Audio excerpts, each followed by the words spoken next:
Halo semuanya, apa kabar? Kembali lagi kita belajar bahasa Indonesia. Kali ini kita akan belajar mengenai teks biografi. Nah, bisa dilihat di tampilan ini ada banyak sekali gambar tokoh-tokoh. Jadi, apa ya kaitannya dengan biografi? Coba kita lihat. Adapun ringkasan materi yang kita pelajari hari ini ialah yang pertama, pengertian dari teks biografi, kemudian strukturnya, lalu bagaimana cara kita memahami teks biografi itu sendiri dengan menggunakan paragraf. Oke, kita cari tahu apa ya teks biografi. Biografi secara harfiah berakar dari bahasa Yunani, yaitu kata bios yang bermakna hidup dan kata grafen yang artinya tulis. Dengan kata lain, biografi adalah sebuah tulisan yang isinya memaparkan tentang kisah kehidupan seseorang yang ditulis oleh orang lain. Umumnya, biografi berisi tulisan yang memaparkan riwayat kehidupan seseorang berdasarkan fakta, data, dan peristiwa atau kejadian yang dialami.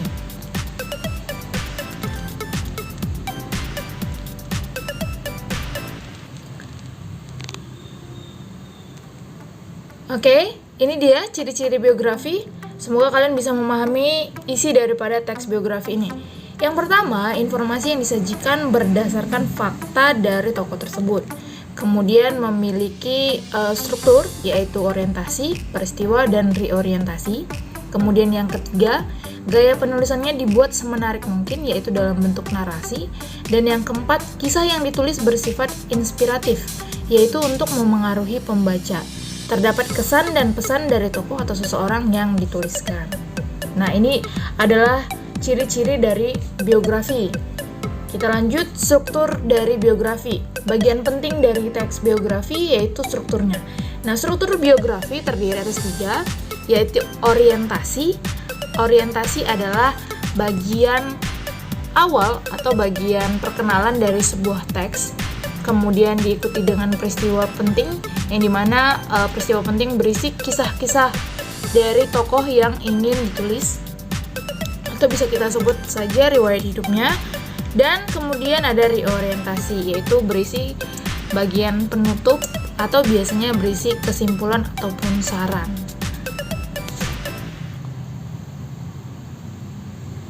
Nah, ide pokok dan ide penjelas. Ini tadi ya bagian untuk memahami biografi itu sendiri. Berhubung teks biografi itu panjang, jadi kita ambil cara bagaimana supaya kita memahami teks biografi dengan mudah. Nah, untuk memahami teks biografi perlu memperhatikan ide pokok dan ide penjelas di dalamnya. Ide pokok merupakan sebuah topik yang menjadi pokok atau inti pengembangan suatu paragraf. Peta ide pokok umumnya mengikuti keberadaan kalimat utama, bisa pada awal paragraf atau pada akhir, dan bisa keduanya, yaitu campuran. Nah, ini dia paragraf deduktif.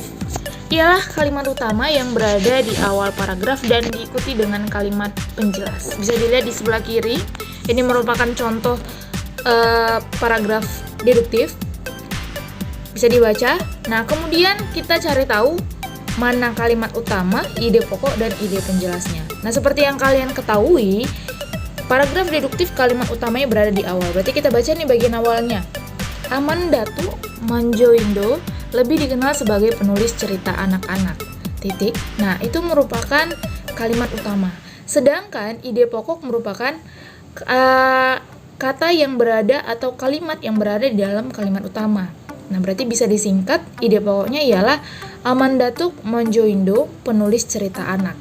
Nah, sebenarnya nggak ada beda jauh ya kalimat utama dan ide pokoknya, tapi kalimat utama lebih rinci, sedangkan ide pokoknya adalah ringkasan dari kalimat utama. Nah, diikuti dengan ide penjelas. Yang pertama ada ketenarannya karena mengasuh rubrik cerita di Panji Pustaka.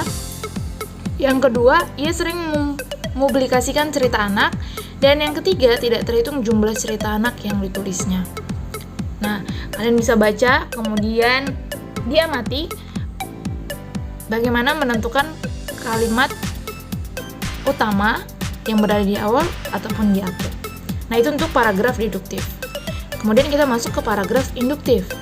Ini contohnya bisa kita cari tahu pengertian daripada induktif. Ialah kalimat utama yang berada di akhir paragraf dan diawali dengan kalimat penjelas. Berarti kita langsung aja berangkat di kalimat terakhir, yaitu kalimat itulah beberapa alasan Kartini yang bercita-cita ingin memajukan wanita Indonesia. Nah, ini merupakan kalimat utamanya, sedangkan ide pokoknya adalah alasan Kartini ingin memajukan wanita Indonesia. Kemudian di bagian awal ada ide penjelasnya, yaitu Kartini menganggap wanita pribumi tidak memiliki pendidikan, mereka mendapat perlakuan diskriminasi, dan wanita pribumi tidak mendapat persamaan hak, kebebasan berpendapat, dan kesetaraan umum. Nah, ide penjelas ini sendiri merupakan kalimat yang ada di dalam kalimat yang ada di dalam paragraf, namun dirincikan. Nah, begitulah cara memahami kalimat pada teks biografi agar Ananda bisa memahami bagaimana sebenarnya teks biografi itu sendiri. Nah, sampailah kita di penghujung ya. Nah, ini sedikit kesimpulan, yaitu kita mengetahui bahwa teks biografi merupakan teks yang berisikan kisah suatu tokoh dalam mengarungi kehidupannya. Teks ini ditulis oleh seseorang agar tokoh tersebut dapat diteladani banyak orang. Jadi manfaatnya kita belajar teks biografi agar kita tahu riwayat hidupnya dan kita bisa meneladaninya. Oke, sampai di sini pembelajaran kita. Sampai bertemu minggu depan. Silakan dipahami kembali. Selamat pagi semuanya.